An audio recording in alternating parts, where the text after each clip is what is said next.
السلام علیکم۔ ایک مکان پر ایک حافظ قرآن رہتے تھے جن کا نام ابو عمر تھا۔ یہ لوگوں کو پڑھایا کرتے تھے۔ ایک روز ایک بے داڑھی مونچھ کا خوبصورت لڑکا ان کے پاس آیا اور کہا، مجھے بھی قرآن پڑھائیے۔ ابو عمر نے اس کی طرف خیانت کی نظر سے دیکھا تو اس کی پاداش میں انہیں سارا قرآن بھول گیا۔ ابو عمر بڑے گھبرائے اور پریشانی کے عالم میں حضرت حسن بصری رحمۃ اللہ علیہ کی خدمت میں حاضر ہوئے اور سارا قصہ عرض کر کے طالب دعا ہوئے۔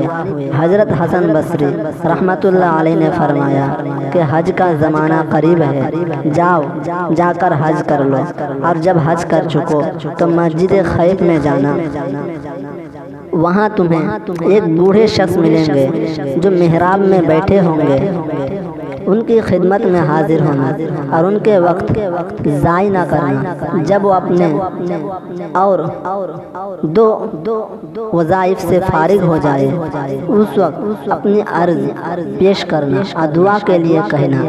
ابو عمر نے ایسا ہی کیا اور حج کر کے مسجد خیف میں پہنچ گئے۔ وہاں محراب میں واقع ایک ذی شوکت، نورانی اور پرجلال بوڑھے کو بیٹھا ہوا پایا، جن کے ارد گرد بہت سے آدمی بیٹھے تھے۔ یہ بھی ان آدمیوں میں بیٹھ گئے۔ تھوڑی دیر گزری تو ایک بزرگ سفید اور پاکیزہ لباس پہنے وہاں آئے۔ لوگ ان کے سامنے گئے اور سلام کیا اور آپس میں بات چیت کرنے لگے۔ بات چیت کرتے رہے اور جب نماز کا وقت آیا تو بزرگ چلے گئے اور لوگ بھی ان کے ہمراہ چلے گئے اور بوڑھے بزرگ تنہا رہ گئے۔ ابو عمر آگے بڑھے اور ان کو سلام کر کے اپنا سارا قصہ بیان کیا اور روتے ہوئے عرض کیا کہ میری فریاد کو پہنچیے اور میری چھینی ہوئی دولت یعنی حفظ قرآن مجھے واپس دلائیے۔ وہ بوڑھے شخص غمناک سے ہوئے اور پھر کن آنکھوں سے آسمان کی طرف نظر کی۔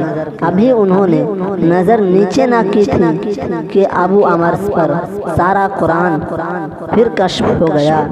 ابو عمر مارے خوشی کے ان کے قدموں میں گر گئے۔ وہ بوڑھے بزرگ پوچھنے لگے کہ تجھے میرا پتہ کس نے بتایا تھا؟ ابو عمر نے کہا کہ حضرت حسن بصری رحمۃ اللہ علیہ نے۔ وہ بولے، حسن بصری نے ہمیں رسوا کیا ہے اور ہمارا پردہ فاش کیا ہے۔ اب ہم اس کو رسوا کریں گے اور اس کا پردہ فاش کریں گے۔ پھر فرمایا کہ تم نے اس بزرگ کو دیکھا جو ظہر کی نماز سے پہلے یہاں آئے تھے، جن کا سفید اور پاکیزہ لباس تھا اور جو سب سے پہلے چلے گئے تھے؟ ابو عمر نے کہا، ہاں دیکھا تھا۔ فرمایا، وہ حضرت حسن بصری ہی تھے۔ ہر روز نماز ظہر بصرہ میں پڑھ کر یہاں آتے ہیں اور ہم سے بات چیت کرتے ہیں اور دوسری نماز کے وقت بصرہ چلے جاتے ہیں۔ پھر فرمایا، جس کا امام حسن بصری جیسا ہو اس کو ہماری دعا کی کیا حاجت ہے؟